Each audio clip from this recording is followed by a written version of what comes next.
Assalamualaikum warahmatullahi wabarakatuh. Perkenalkan, nama saya RRZI Salimah dengan NIM 2020204300176. Pada kesempatan ini akan mempresentasikan hasil penelitian kami terkait analisis bibliometrik keterkaitan kebijakan makroprudensial dengan pertumbuhan ekonomi di Indonesia terindeks Scopus tahun 2021 sampai 2024. Pada penelitian ini saya beranggotakan dengan rekan saya yaitu Feby Ferlita Ardianti. Alasan kami menggunakan topik tersebut yaitu karena banyaknya krisis ekonomi tahun 2008 dan keadaannya di sejumlah negara termasuk Indonesia pada 10 tahun kemudian. Kemudian terdapat krisis yang sering berulang-ulang terjadi di Indonesia, yaitu di tahun 2024 ini. Kemudian banyak terjadi hal yang mengerikan, yaitu dari tahun 1998 atau 2008 terkait krisis keuangan. Pada penelitian ini kami meng-highlight yaitu ada 3. Yang pertama, stabilitas perbankan yang baik dapat dicerminkan melalui kondisi perbankan yang sehat dan dapat berjalan sesuai fungsinya. Hal ini kami merujuk pada jurnal yang diteliti oleh Warjio tahun 2006. Kemudian, kebijakan makroprudensial di Indonesia diterapkan oleh Bank Indonesia atau BI dan Otoritas Jasa Keuangan atau OJK dengan tujuan menjaga stabilitas sistem keuangan dan mencegah krisis masa depan melalui pengaturan modal minimum, pengawasan ketat terhadap pinjaman, dan pengaturan likuiditas. Kemudian, terdapat beberapa subtopik yang saling terkait tentang stabilitas keuangan, yaitu kebijakan makroprudensial, resiko keuangan, pertumbuhan ekonomi, inflasi, inovasi di bidang keuangan, mata uang digital, inklusi keuangan, dan pasar berjangka. Kemudian kami memiliki beberapa introduction, yaitu yang pertama, krisis keuangan global tahun 2008 memperlihatkan kerentanan dalam sistem keuangan internasional dan kebutuhan akan kebijakan yang lebih efektif untuk mengelola risiko sistemik. Kemudian Indonesia mengadopsi kebijakan makroprudensial yang bersifat counter-cycle dengan tujuan untuk menjaga stabilitas sistem keuangan dan mitigasi risiko sistemik. Kemudian pengambilan kebijakan perlu memahami efek limpahan untuk memastikan bahwa CBDC dibuat dan dikelola dengan meminimalkan risiko sistemik. Hal ini merujuk dari jurnal Bass et al. Tahun 2024. Kemudian analisis makroprudensial sebagai alat dalam sistem keuangan untuk membatasi risiko serta meningkatkan stabilitas sistem keuangan atau SSK.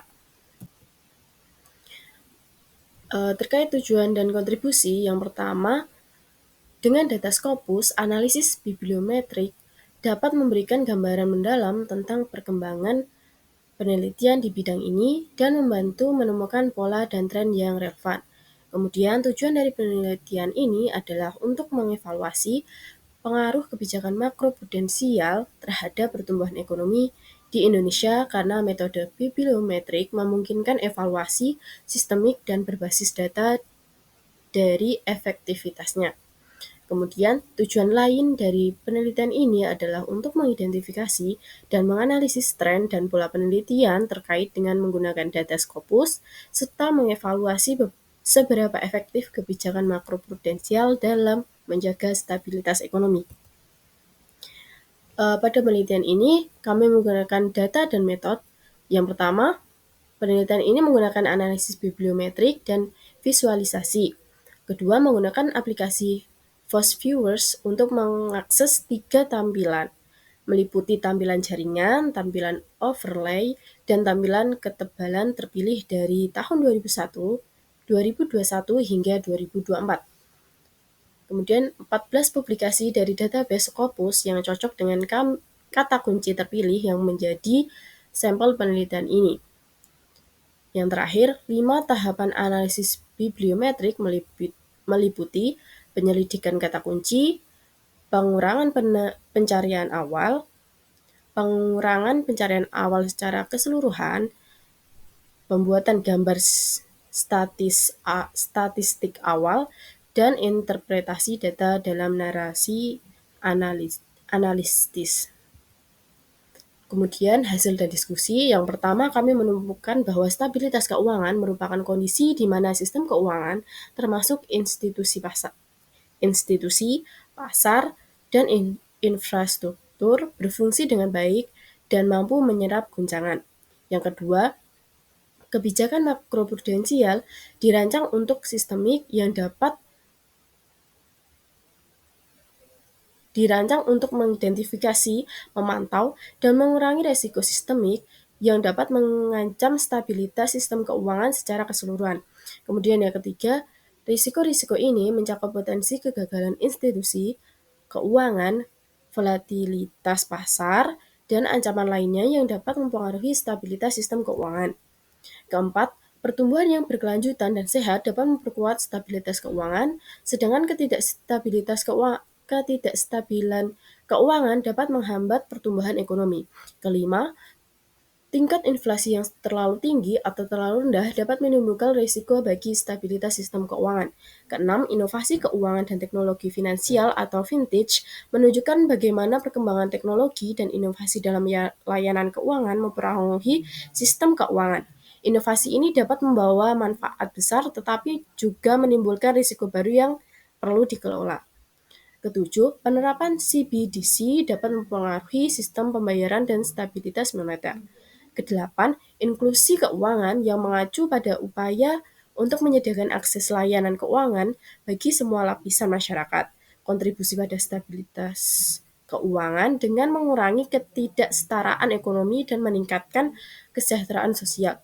Kesembilan, pasar berjangka membantu dalam manajemen sistem dan penentuan harga di berbagai komoditas dan instrumen keuangan yang penting untuk stabilitas pasar secara keseluruhan. Kemudian terakhir kami mendapat beberapa kesimpulan, yaitu yang pertama, subtopik yang saling terkait tentang stabilitas keuangan yang mencakup kebijakan makroprudensial, risiko keuangan, pertumbuhan ekonomi, inflasi, inovasi di bidang keuangan, mata uang digital, inklusi keuangan, dan pasar berjangka. Yang kedua, meskipun peta konsep menunjukkan hubungan yang rumit antar komponen, ada beberapa perbedaan yang harus diperhatikan, seperti interaksi antara inovasi hukum dan keuangan, efek kebijakan keuangan di seluruh dunia, hubungan antara stabilitas keuangan dan perubahan iklim, keamanan digital, dan keuangan sistem, serta ketimpangan di bidang sosial dan ekonomi. Yang terakhir, kebijakan makroprudensial diadopsi untuk memperkuat stabilitas sistem keuangan dan mencegah krisis keuangan di masa depan. Baik, sekian dari saya. Apabila banyak kekurangan dalam penelitian kami, saya mohon maaf setulus-tulusnya. Wassalamualaikum warahmatullahi wabarakatuh.